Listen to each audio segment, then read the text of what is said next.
Students, welcome to my channel courses of zoology। Students, आज के इस टॉपिक में हम बात करेंगे पैटर्न ऑफ एनिमल डिस्ट्रीब्यूशन के बारे में कि एनिमल डिस्ट्रीब्यूशन के बेसिकली कितने पैटर्न हैं और इनको किस किस कैटेगरी के अंदर डिवाइड किया जाता है। So let's start. Basically animal distribution के हमारे पास तीन बेसिक पैटर्न है। First of all cosmopolitan distribution, discontinuous distribution और एंडेमिक डिस्ट्रीब्यूशन। ये तीन बेसिक एनिमल डिस्ट्रीब्यूशन के पैटर्न है, तो इनको हम बारी बारी देखेंगे। First of all cosmopolitan distribution. What is cosmopolitan distribution? A few animals that are distributed throughout the world in climatic zone or at least one climatic zone of all continent। वो animals जो पूरी दुनिया के continents में या पूरी दुनिया के कॉन्टिनेंट्स के किसी एक भी क्लाइमेटिक जोन के अंदर एग्जिस्ट करें, उस डिस्ट्रीब्यूशन को हम कॉस्मोपॉलिटन डिस्ट्रीब्यूशन कहते हैं। और simply we can say that animal that enjoy universal distribution. ऐसे जानवर जो यूनिवर्सली डिस्ट्रीब्यूटेड है पूरी दुनिया के अंदर, हर कॉन्टिनेंट के अंदर जो है वो पाए जाते हैं, ऐसे एनिमल को हम कॉस्मोपॉलिटन डिस्ट्रीब्यूटेड एनिमल कहते हैं, जो दुनिया के तमाम कॉन्टिनेंट के अंदर एग्जिस्ट करते हैं। For example rats, bats, rabbits, cuckoos and earthworm.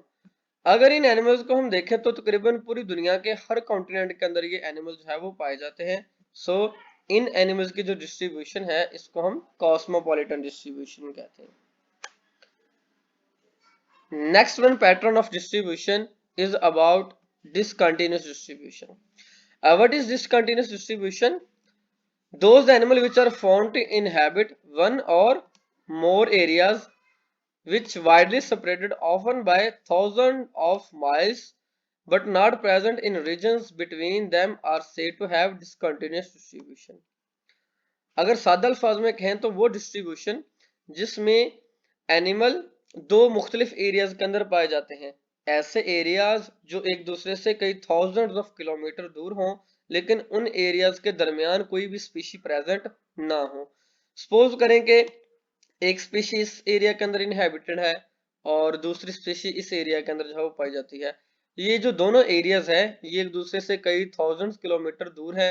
अब स्पीशी इस रीजन के अंदर भी पाई जाती है, इस रीजन के अंदर भी पाई जाती है, लेकिन इन दोनों रीजन, इन दोनों एरियाज के दरमियान जो ये जगह है, इस जगह पे अगर कोई भी स्पीशी ना पाई जाए तो इस डिस्ट्रीब्यूशन को हम डिसकंटिन्यूअस डिस्ट्रीब्यूशन कहते हैं। सिंपली ऐसे डिस्ट्रीब्यूशन जिसमें दो जानदार दो मुख्तलिफ तरह के जो एरियाज हैं उनके अंदर एग्जिस्ट करते हों और उन एरियाज के जो दरमियान जगह है, उन एरिया के जो दरमियान एरियाज आते हैं, वहां पे अगर वो स्पीशीज एग्जिस्ट ना करती हो तो उसको हम डिसकंटिन्यूअस डिस्ट्रीब्यूशन कहते हैं।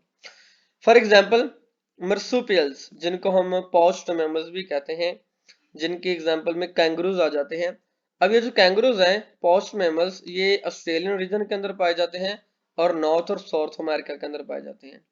अब जो ऑस्ट्रेलिया और अमेरिका एक दूसरे से जो है वो 1000 किलोमीटर दूर है, तो ऑस्ट्रेलिया के अंदर भी पाए जाते हैं, अमेरिका के अंदर भी पाए जाते हैं, लेकिन ऑस्ट्रेलिया और अमेरिका के दरमियान जितने भी एरियाज आते हैं इनके दरमियान कहीं भी जो है वो मर्सूपियल की कोई भी स्पीशी एग्जिस्ट नहीं करती।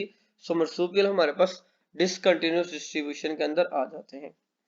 इसी तरीके से अगर हम देखें अमंग बर्ड्स के अगर एग्जांपल लें तो जो ऑस्ट्रिच है, ऑस्ट्रिच एक एक्सीलेंट एग्जांपल है डिसकंटिन्यूअस डिस्ट्रीब्यूशन की। अब जो ऑस्ट्रिच है ये सऊदी अरेबिया के अंदर भी पाए जाते हैं और अफ्रीका के अंदर भी पाए जाते हैं, लेकिन सऊदी अरेबिया और अफ्रीका के अलावा किसी भी और कॉन्टिनेंट या किसी भी और रीजन के अंदर एग्जिस्ट नहीं करते। तो इस वजह से ऑस्ट्रिच भी एक बहुत अच्छी एग्जांपल है डिसकंटिन्यूअस डिस्ट्रीब्यूशन की। सिमिलरली रेप्टाइल की एग्जांपल भी हम देख सकते हैं।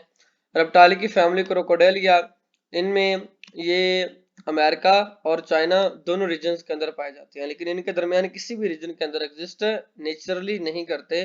तो ये भी डिसकंटिन्यूअस डिस्ट्रीब्यूशन की एग्जांपल है।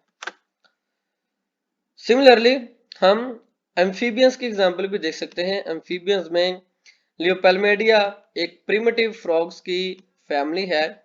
इसकी जो स्पीशीज हैं ये अमेरिका और न्यूजीलैंड के अंदर एग्जिस्ट करती है, लेकिन इन दोनों के दरमियान किसी भी एरिया में नहीं पाई जाती। तो एम्फीबियंस की जो फैमिली लियोपेल्मेडिया है ये भी डिसकंटिन्यूअस डिस्ट्रीब्यूशन की एग्जाम्पल है।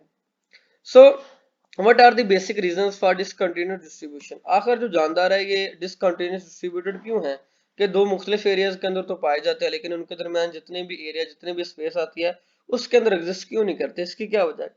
सो सच discontinuous distribution of animal may be due to extinction of animal population in the intermediate areas।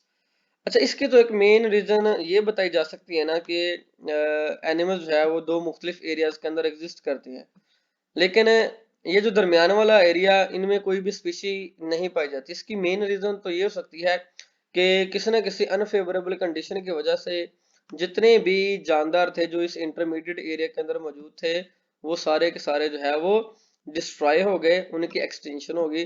तो ये मेन वजह थी कि सेंटर वाले एरिया से ये जानदार जो है वो खत्म हो गए और बाकी दोनों रीजन के अंदर एग्जिस्ट कर रहे हैं, मौजूद हैं। तो ये एक इसकी वजह हो सकती है डिसकंटिन्यूस डिस्ट्रीब्यूशन की। सो अनफेवरेबल इकोलॉजिकल कंडीशंस जैसे कि प्रिडेशन, यहाँ से स्पीशी खत्म होने की वजह हो सकती है। कोई भी कैटास्ट्रोफिक इवेंट, यहाँ से जो है वो एनिमल्स की स्पीशीज खत्म होने की वजह हो सकती है। सिमिलरली डिस्ट्रक्शन ऑफ हैबिटेट, उनके हैबिटेट जो है वो तबाह होने की वजह हो सकती है, जैसे कि फायर की वजह से, फ्लड की वजह से, सीवर क्लाइमेटिक कंडीशन की वजह से, यानी कि बहुत ज्यादा हॉट क्लाइमेट होने की वजह से, या बहुत ज्यादा जो है वो कोल्ड क्लाइमेटिक कंडीशन, किसी भी हार्श क्लाइमेटिक कंडीशन की वजह से जो सेंटर वाला एरिया था उसके अंदर जो स्पीशीज थी वो डिस्ट्रॉय होगी। तो इस वजह से एनिमल डिसकंटिन्यूस डिस्ट्रीब्यूटर होते हैं। और फिर नेक्स्ट इसकी रीजन ये हो सकती है destruction of the farmer land bridges, के दो स्पीशी मौजूद थी, एक इस एरिया के अंदर एक इस एरिया के अंदर, दरमियान के अंदर इनके में एक लैंड ब्रिजेस मौजूद था, एक एक क्रॉस ब्रिज मौजूद था जिसकी वजह से जो स्पीशीज थी वो एक एरिया से मूव करके दूसरे एरिया तक जाती थी। तो ये ब्रिज किस तरह किसी रीजन की वजह से खत्म होने की वजह से जो दो स्पीशी हैं वो डिसकंटिन्यूटी दो मुख्तलिफ एरिया के अंदर डिस्ट्रीब्यूटेड होगी और इन एरियाज के दरमियान जो लैंड मैस या लैंड ब्रिजेस था वो लॉस्ट हो गया। तो इस वजह से जो एनिमल है ये डिसकंटिन्यूटली डिस्ट्रीब्यूटेड हो गया। The next pattern of distribution is about endemic distribution. What is the endemic distribution? Species which are restricted to a particular continent or a part of it are called endemic species. ऐसी distribution जिसमें जो एक species होती है किसी particular content या किसी भी कंटेंट के किसी भी कॉन्टिनेंट के खास सिर्फ एक एरिया के अंदर पाए जाए, उनको एंडेमिक डिस्ट्रीब्यूशन कहते हैं। किसी एक स्पीशी का किसी खास कॉन्टिनेंट या किसी खास एरिया के अंदर एग्जिस्ट करना और उस एरिया के अलावा और दुनिया में कहीं भी एग्जिस्ट ना करना एंडेमिक डिस्ट्रीब्यूशन कहलाता है। एंडेमिक डिस्ट्रीब्यूशन में जिराफ की एग्जांपल हमारे पास बहुत अच्छी है कि जिराफ जो है ये सिर्फ कन्फाइंड है, ओनली ऑन एग्जिस्ट करते हैं अफ्रीका के अंदर और इसके अलावा पूरी दुनिया में कहीं एग्जिस्ट नहीं करते। तो giraffe is an excellent example of endemic distribution. Means वो वाले एनिमल जो किसी खास एरिया किसी खास रीजन के अंदर तो पाए जाते हो लेकिन उसके अलावा और किसी भी रीजन के अंदर एग्जिस्ट ना करते हो तो उसको एंडेमिक डिस्ट्रीब्यूटेड एनिमल कहते हैं। स्टूडेंट्स, ये थे तीन pattern of distribution, animal distribution के तीन पैटर्न जो हमने डिस्कस किए। पहले हमने सबसे पहले डिस्कस किया कॉस्मोपॉलिटन डिस्ट्रीब्यूशन, फिर हमने बात की डिसकंटिन्यूस डिस्ट्रीब्यूशन की और लास्ट बार हमने बात की एंडेमिक डिस्ट्रीब्यूशन की। स्टूडेंट, अगर आपको मेरी ये वीडियो पसंद आई हो तो उसको सब्सक्राइब और लाइक करना मत भूलिएगा। Thank you so much.